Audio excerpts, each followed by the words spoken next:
further demonstrates the organization's holistic humanity approach in accomplishing their mission, which endeavors on self-sustainability. It does this by engaging community development, such as the establishment of technical training centers for the less fortunate, thereby making them self-reliant. Our aims is to really identify with the youths. That's our #1 objective. We feel if we identify with the youths in a sense of showing them a motivation way that they can do things themselves, get up and stand and create themselves, then they don't have to wait for no one, no charity. It's about the power they have within. So we teach them to really develop that skill that they have and that technique that they have within, and just have the confidence that they can go out there and do. The foundation is now 2 months old in Tujereng, teaching youths some carpentry work, electric wiring, solar installations, and promoting health through sports. Karamo Bojang, a native of the village, hailed the group for the positive intercession and urged the community to maximize the rare opportunity accorded to them. Ibrahim Anjay, the town team manager, and Ibrahim Amani from the Village Development Committee acknowledged the life-changing potentials of the organization, especially for youths. The People's Foundation that has been launched is expected to further provide more training and sponsorship for youths for the sustainability and regeneration of Africa as depicted in their mission statement. Louis Mendy, GRTS. The Rotary Club of Banjul has a new executive body which will steer the affairs of the charitable organization for a certain period. The new body is expected to project the work of the outgoing team. Daikoma Denver has more. 200 geographical locations with the sole purpose of reaching out to people in need. The Gambia Rotary Club on Friday held its handing over ceremony of the Mantle of Leadership for 2011-2012 Rotary year. It could be recalled over the years that the Rotary Club of the Gambia has been involved in various developmental projects. Such projects include the construction of a science lab, the refurbishment of Tanjelawa Basic School, among others. The renowned club has been rendering support to the sectors of agriculture, health, and sanitation. The outgoing president spoke on the work of Rotarians the world over and hailed them for their selfless endeavors to make the world a better place for humankind. Rotarians have always been generous in terms of giving their time, money, when it comes to service projects.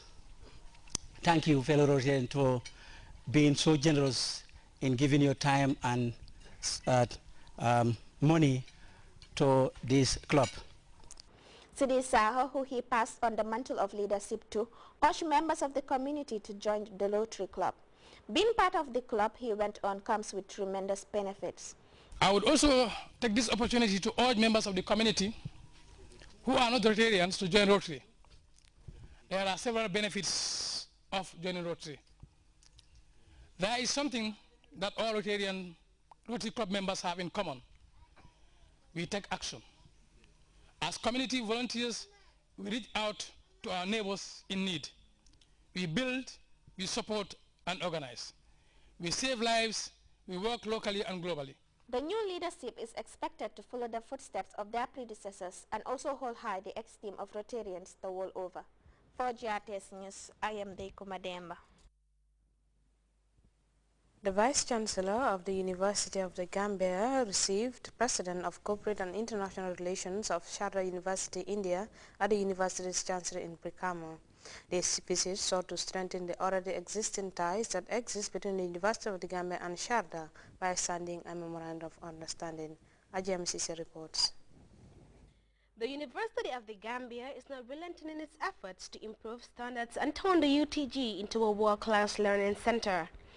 In making sure such desires come to fruition, the UTG is expanding partnership with other renowned institutions the world over.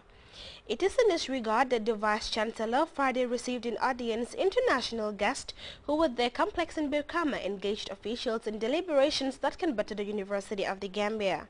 The President of Corporate and International Relations of Sharda University in India, Program Coordinator of the African Virtual University, and a professor from the USA who wished to teach at the Law Faculty for a year.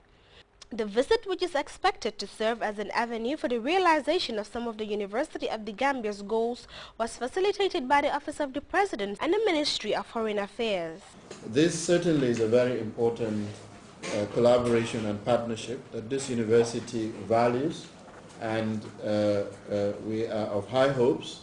We like your motto, beyond boundaries, and certainly you have proven that you look into the future. And I think you will find a very good partner.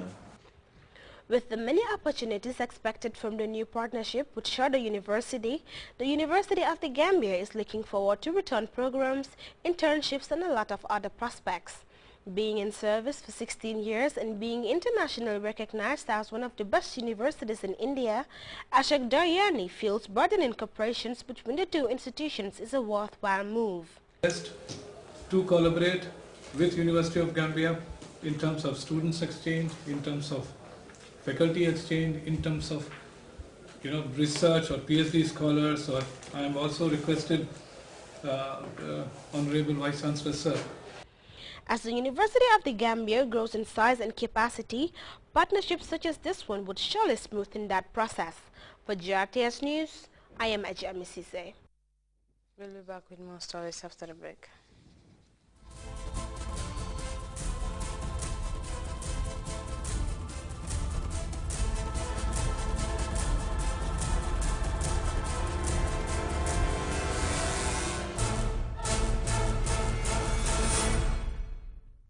Welcome back. The West Africa Economic and Monetary Union has disclosed that efforts to improve interstate trade by 50% in 2015 is far from reach. According to the regional body, traffic and custom regulations in member countries have contributed to the limited economic exchange. A regional campaign to reduce harassment of truck drivers by both the police and custom officials in West African Union is showing no meaningful progress. We have details in this report. Controls, searches, having to negotiate.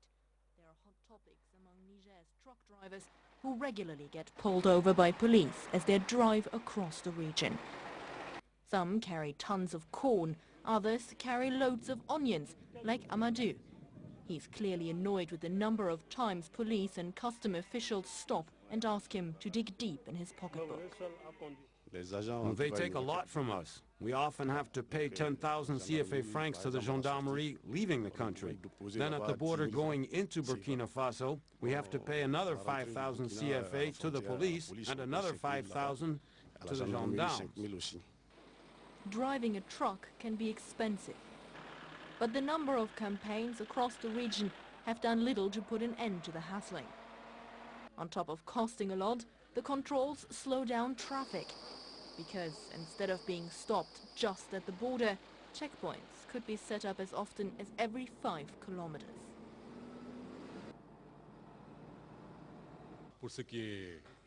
We do not like to accept these illicit checkpoints, but unfortunately, there are always corrupt people in every company. You cannot build a growing market if there are barriers every 30 to 50 kilometers, if people are taking money from other people. And it's the same for the tourists. They lose time going from one place to another. According to the West African Economic and Monetary Union, that is part of the reason why its member states have a limited economic exchange.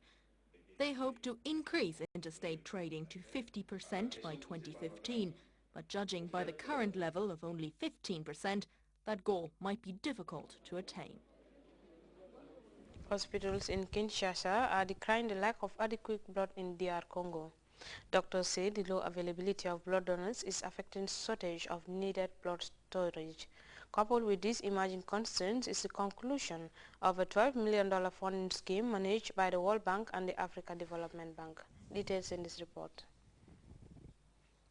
This blood transfusion center in Kinshasa needs as many blood donors as possible. But doctors here may soon be unable to guarantee the safety of donations. The center depends on a $12 million program managed jointly by the World Bank and the African Development Bank. Funding for the program was allocated for a period of 7 years. Those 7 years are now coming to an end. We need urgent intervention. The program helped us to achieve the level that we're at today. But if funding for the program